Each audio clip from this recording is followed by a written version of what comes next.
बाबा विश्वनाथ जी का और बाबा काल भैरवनाथ जी का देश के यशस्वी प्रधानमंत्री जी पर अहेतुक कृपा है, क्योंकि आज काशी और काशी विश्वनाथ धाम जिस भव्य रूप में देखने को मिल रही है, वह बाबा विश्वनाथ जी की ही अहेतुक कृपा पात्र और इस देश के यशस्वी प्रधानमंत्री श्री नरेंद्र मोदी जी के कारण ही यह सब संभव हुआ है।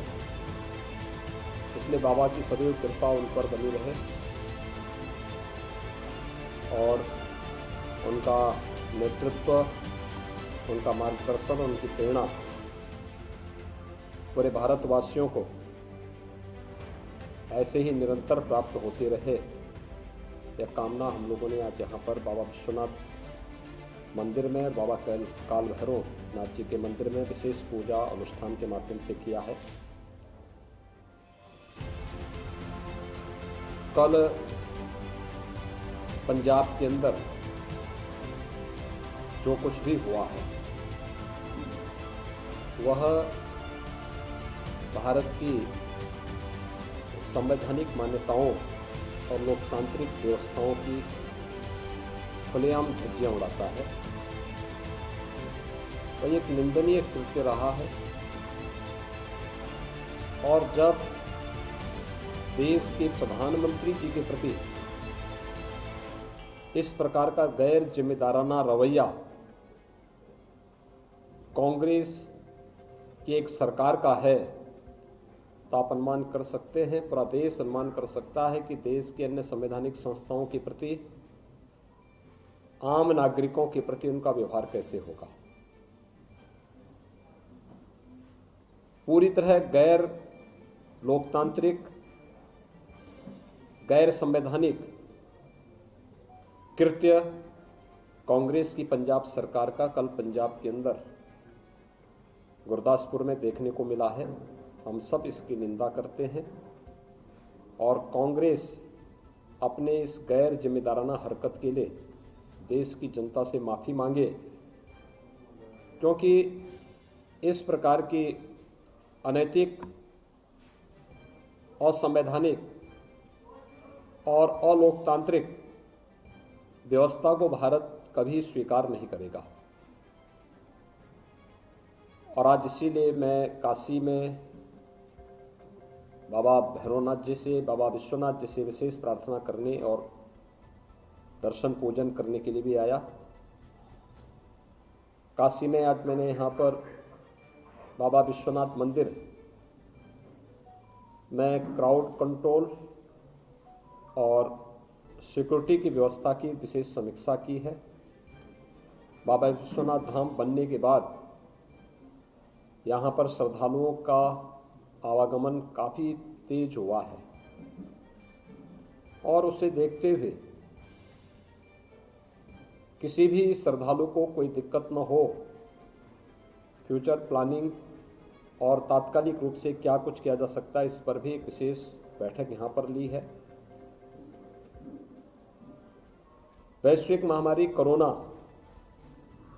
के संभावित खतरों को देखते हुए भी यहाँ पर एक समीक्षा बैठक ली है। यद्यपि राज्य स्तर पर हम लोग प्रतिदिन इसकी समीक्षा कर रहे हैं, काशी के संदर्भ में विशेष बैठक आज यहाँ पर मैंने काशी में ली है। यद्यपि थर्ड वेव, जिसे विशेषज्ञ थर्ड वेव के रूप में कह रहे हैं, ओमिक्रॉन जो नया कोविड का वेरिएंट आया है, वह बहुत खतरनाक नहीं है, तीव्र संक्रमण है, लेकिन उसका प्रभाव बहुत हल्का है, एक वायरल फीवर जैसा है। लेकिन सतर्कता और सावधानी आवश्यक है। सतर्कता और सावधानी रखते हुए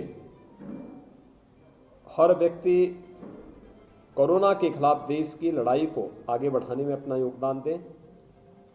हम आभारी हैं प्रधानमंत्री मोदी जी के, जिन्होंने हर व्यक्ति को फ्री में वैक्सीन, सबको वैक्सीन उपलब्ध कराया है और 15 से 18 वर्ष के बीच के युवकों को भी ये वैक्सीन लगने का कार्यक्रम तेजी के साथ आगे बढ़ रहा है।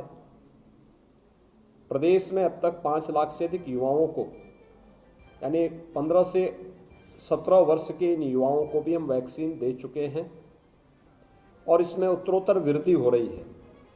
लगातार इसमें नवयुवकों में काफ़ी रुझान है। पूरे प्रदेश के अंदर वर्तमान में हम लोग लगभग 20 करोड़ 75 लाख से अधिक लोगों को वैक्सीन के डोज दे चुके हैं और कोरोना के खिलाफ जो देश की लड़ाई है उसमें वैक्सीन एक बेहतर सुरक्षा कवच है, तो उसकी भी समीक्षा की है। लेकिन ओमिक्रॉन जो नया वेरिएंट आया है, इसके प्रति सतर्कता और सावधानी रखते हुए घबराने की आवश्यकता नहीं।